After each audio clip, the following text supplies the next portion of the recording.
All right. Well, for today, our second session of today, we're going to begin a two-part series between this class period and the second half of next class period on what makes some music bad. What makes some music bad? I guess maybe I should come up with a more technical title to that. That sounds more like something my child would have come up with, but it's simple and it's clear. What makes some music bad? So next week, we're going to get into some of the elements. This week, we're going to lay a little bit of foundation for it. We'll get into two things today. I want to talk a little bit about the slippery slope, and also I want to talk about the amorality that some people claim music has. The amorality argument. The amorality argument. All right? So, what makes some music bad? I remember sitting there one time in church, and when you're doing anything passively, that means the default settings are on. And I don't like my default settings. I like when I get up in the morning and change my default settings to God-honoring settings with His power, asking Him to help me. And then even today at lunchtime, I spent a little extra time praying. Sometimes I'm guilty of just, okay, let me eat. And you know, whoa. Did you just pray? I did. When I'm not talking, I can think really fast. Yeah, but how much can you actually say to the Lord when you do this? And then start eating. It's like, well, I guess the basics, thank you for this food. And I think built into that was a desire to use the strength that I would get from that food to honor and glorify Him. Did you tell him that? No, I think I just said thanks for the food. And I thought, boy, Daniel prayed 3 times a day. Why did he feel like he needed to keep going back to the Lord? And the older I get, the more I think, I need to keep going back to the Lord throughout the day. Well, anyway, I was sitting in church, and this is terrible. And maybe someday you'll find yourself here, but I found myself here, and it was terrible. Because I sat there and listened to some ladies sing a special. And I looked up and I thought, that really didn't do anything for me.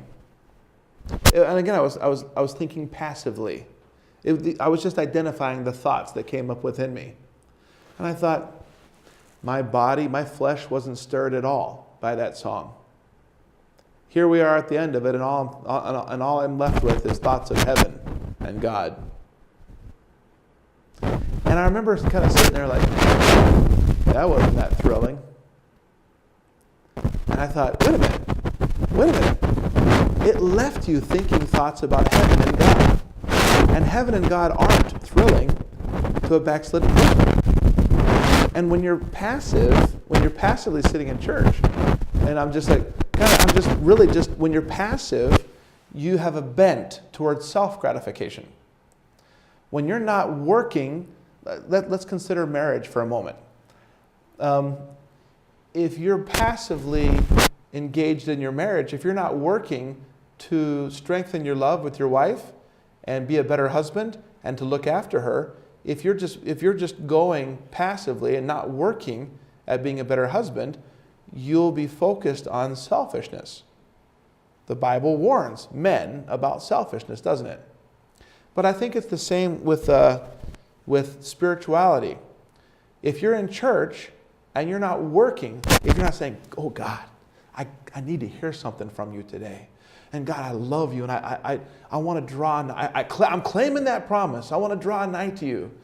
Would you draw nigh to me, God? If you're not working to get closer to God, and if you're sitting there passively, it's like the fish and the stream, right?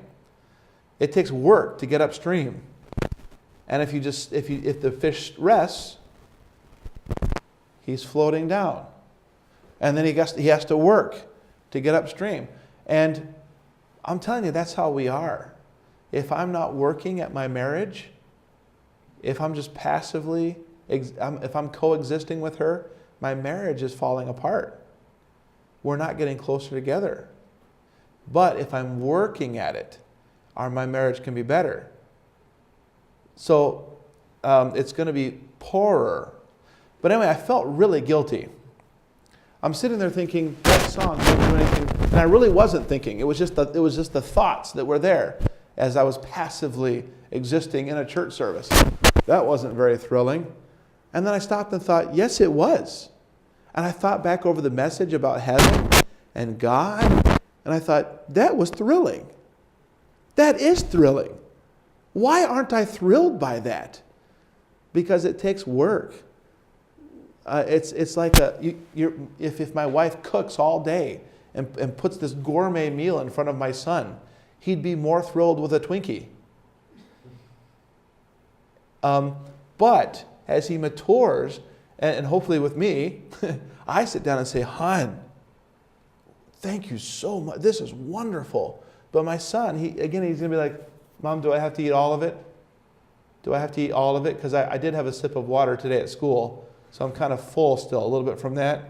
Do I have to eat all of this? And I'm looking at him like, what is the matter with you? Well, he's a kid. He doesn't know what's good. So anyway, love takes work. And the more you work at love, the less love feels like work, and the more love just feels like enjoyable. I like doing this. And that's what it takes. So the slippery slope, I think, has everything to do with direction. What direction is my posture? Am I leaning? Am I facing the world? Or am I facing God? Okay? Am I working to get closer to the Lord? Where's my posture? All right. So my illustration is Lot. Lot. Listen to some of the scripture. And I'm going to spend a little time here, okay? Lot. Genesis 3, 12 through 13. Abram dwelt in the land of Canaan, and Lot dwelled in the cities of the plain, and pitched his tent toward Sodom. Okay? So, the slippery slope, not just of music, but there is a slippery slope of music, but his life was facing Sodom. And you guys have heard messages on this, right? Davey, Mike, Justin? All right? Lot. Ending up where he ended up is because in life, he was facing a certain direction. And it's amazing how quickly you can slide down this slope. But the men of Sodom were wicked and sinners before the Lord exceedingly. So here these men were exceedingly wicked, but he didn't mind it. In fact, he liked to keep an eye on it. Are we like that sometimes? We like to keep an eye on what the world's doing. We've got to keep our eye on what God's doing. And then every once in a while you can look out and say, hey, the world had a good idea on accident. And then maybe take one of their ideas and have fun with it. But if your whole attitude is watching the world for what they're going to come up with, boy, you're gonna be enticed by that world, and then your life, you're pitched toward the world, and then producing their music is not bad. They're exceedingly sinful, but I don't know. I don't think it's that bad. Plus, I can maybe be a testimony to them. In 14:12, listen to this. And they took Lot, Abram's brother's son, who dwelt in Sodom, and his goods, and departed. So now in 14:12, we see that he had been pitched toward Sodom. Now he dwelt in Sodom. All right? And again, it all begins with his posture. He has a leaning. He's facing the world. And then we jump to 19:1. And there came two angels to Sodom at even, and Lot sat in the gate. Now, what's the passage that we like to go to here when you think of Lot sitting in the gate? Yes, sir? Maybe Psalm 1. Psalm 1. Exactly what I was thinking. Psalm 1. Where it talks about the blessing of not sitting in the seat of the... blessed is the man that walketh not in the counsel of the ungodly, nor standeth in the way of sinners, nor sitteth in the seat of the scornful, but his delight is in the law of the Lord. And who delights in a law? unless somebody who really loves the lawgiver. Because the lawgiver just lays down some things. Here are some things you can do to make me happy. And if you love him, you like knowing what you can do to make him happy. All right, you guys have had, I don't know, I know Davey, you had a date at Christmas lights, and you guys someday, you're going to have these girls, and you're going to be interested in finding out what makes them happy, right? And in marriage, men are terrible. You tend to then just focus on what makes you happy. I used to care what made her happy. Now she's mine. I've conquered this. It's a worldly thought. I move on to other conquests.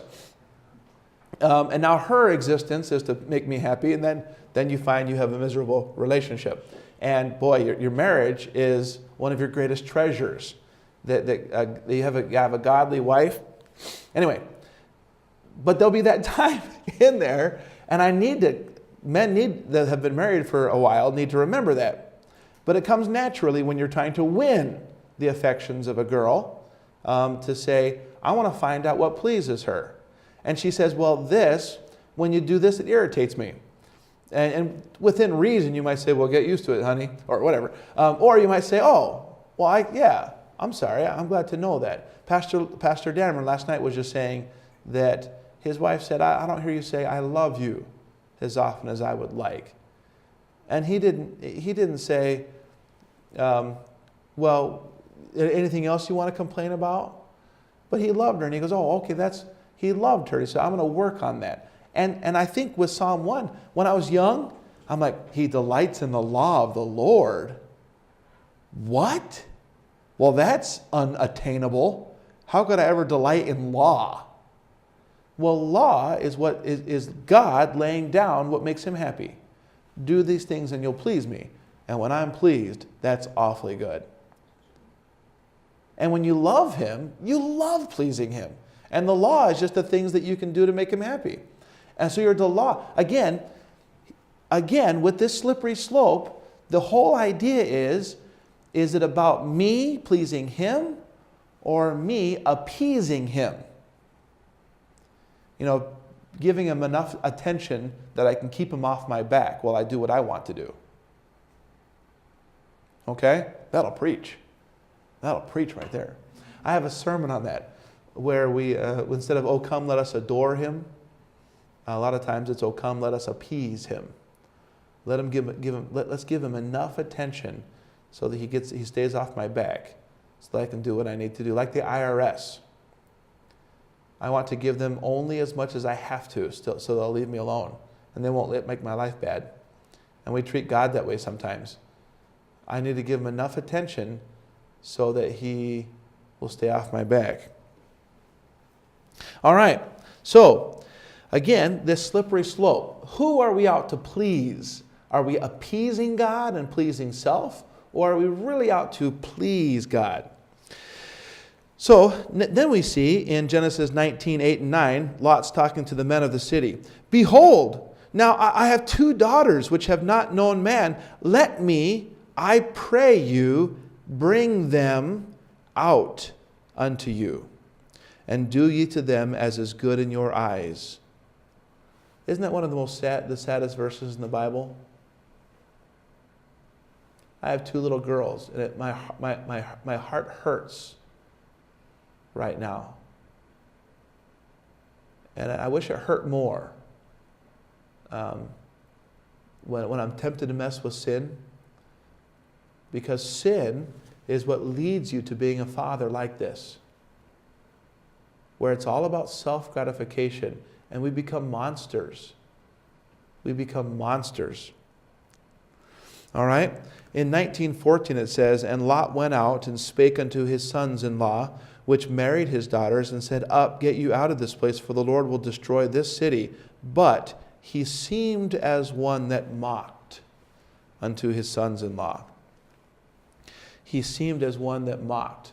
So all of a sudden, this Sodom was dangerous.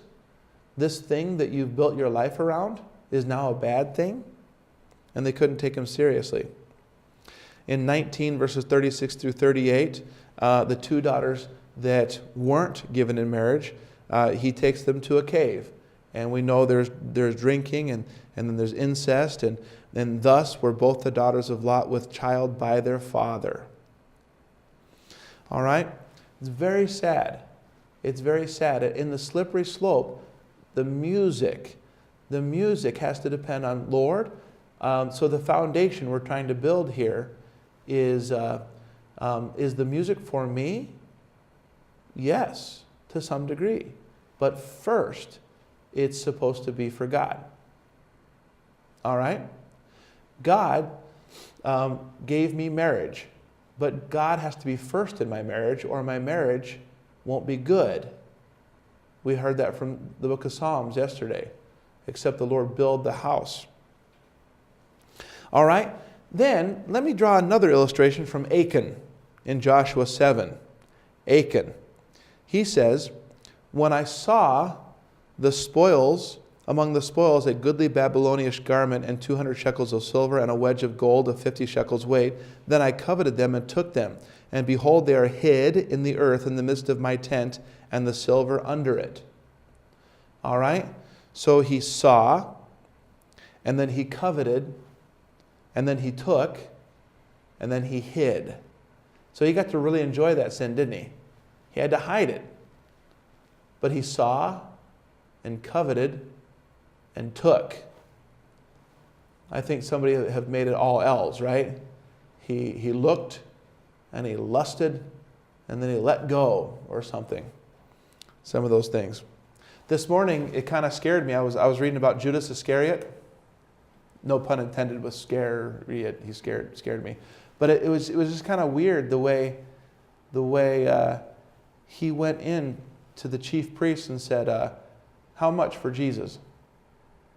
And they said, 30 pieces of silver. He goes, okay, I'll figure out a way. And it says that from then on, he looked for an opportunity to get something for himself. And I'm just like, I can just see Judas Iscariot walking through days. In the back of his mind, he's looking for a chance to get something at the cost of Jesus. And it just scared me this morning as I read that. Going through my days, looking to please self at the cost of Jesus. And we do that. It's just scary. When you're looking for a chance, when you're saying, as soon as I get my chance, I'm going to do this, and I don't care if God likes it or not. I deserve it. I've been there, where you're tempted by this, and you're thinking, I'm just looking for my chance. When I get my chance, I'll keep up the smile, I'll keep the appearance, I'll do this. But when I get my chance, going through looking for 30 pieces of silver was nothing. But it was something for self. And something for self was a treasure for him at the expense of Jesus. It never satisfies. No wonder he went out and hung himself to end his life.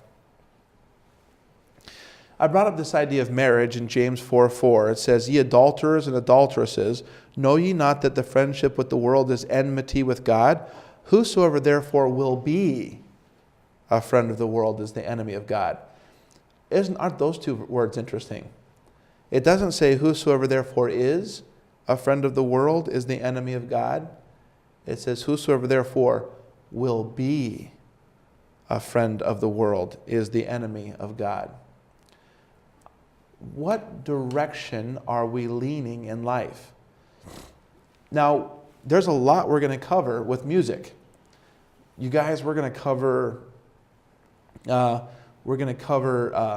principles. I want to look at a bunch of principles that apply to everything, and then we're going to apply them to music.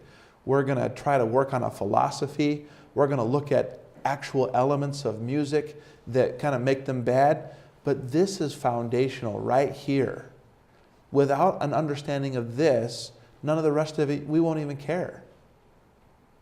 But if we get this idea down right here, the rest of this, I'll have somewhere to put this. If this foundation is there in your being, this foundation of living to please Him and being very scared of the monster I become when I'm looking to please self, If that foundation is there, I will be able to hand you things. And boom, you'll be able to set it on that foundation. Boom, boom, boom, boom, boom. And you'll have something at the end of this semester say, oh, God, I want my music to please you. But it has to start with this foundation right here. Whosoever therefore will be a friend of the world. All right? We have to watch it. And we can't passively go through life. If we're not working to get upstream, the moment we stop, we're floating away. And my relationship with God is cooling. I work to please Him. Every morning I get up. Remember that sermon we talked about? Being preoccupied properly? I've been trying to do some of those things in the morning.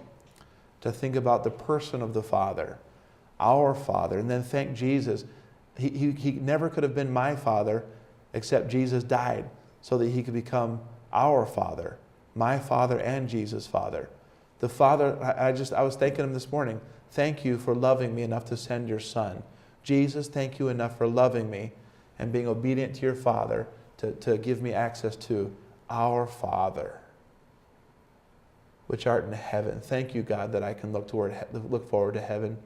Hallowed be thy name. Oh God, today help me to remember that you're a pure God. Thy kingdom come, thy will be done. God, you're doing something. Thank you. I want to be a part of it, God. I don't want to be so caught up in my own. I'm trying to practice what I preach. Trying to put it into practice. Because I believe it. I wish I believed it more. And I wish I practiced it more. Okay. So, some Christians prefer to get as close to the world as possible in their dress, hairstyle, recreational activities, and music, and still appear respectable. There is such a short step from this posture to a life of worldly depravity. Many who have tried to walk this tightrope have found themselves falling with both feet on the wrong side of the line. Seek a posture, therefore, that is toward God and away from self. The direction of our love is key. Out of love for God, am I seeking ways to please Him and get closer to Him? Or out of love for self, am I seeking ways to appease Him and please myself? Sin is always progressive in nature. Satan is never satisfied until the Christian is completely trapped in his web. To surrender the distinctive character of church music to worldly influences is to lessen its effectiveness. I looked up this verse today with just a little glimpse into the world. Oh, I just want a little pleasure from the world. And I looked up this verse, Proverbs 27:20. Proverbs 27:20. Hell and destruction are never full, so the eyes of man are never satisfied. Now the Bible warns in James 1:14, every man is tempted when he is drawn away of his own lust. Drawn away of his own lust. So my cravings are pulling me all the time. My cravings are pulling me all the time. Just like the water is flowing downstream, the moment I stop fighting my cravings, I'm floating along with my cravings. I'm just floating, drawn away of my own lust and enticed. You guys know this illustration. I couldn't help putting it here. Men who trap animals in Africa for zoos say that one of the hardest animals to catch is the ring-tailed monkey. However, for those who are familiar with this little monkey, it is very simple. They set a trap that is nothing more than a melon growing on a vine. The seeds of this particular melon are a favorite of the monkey. Knowing this, the trappers cut a hole in the melon just large enough for the monkey to insert his hand to reach the seeds inside. The monkey will stick his hand in and then grab as many seeds as he can, then start to withdraw it. But there is a problem. Now his fist is larger than the hole. The monkey will pull and tug, screech and fight, but he can't get his hand free of the trap unless he gives up the seeds, which he refuses to do. Meanwhile, the trappers sneak up and nab him. The monkey's lust for the seeds have resulted in his capture. He is now on his way to the zoo and to captivity for the rest of his life. So, I'll save the argument for the amorality of music for the next time when we're together. I went a little over last time, so I'll give you those moments of your life back to you today. All right. You're dismissed.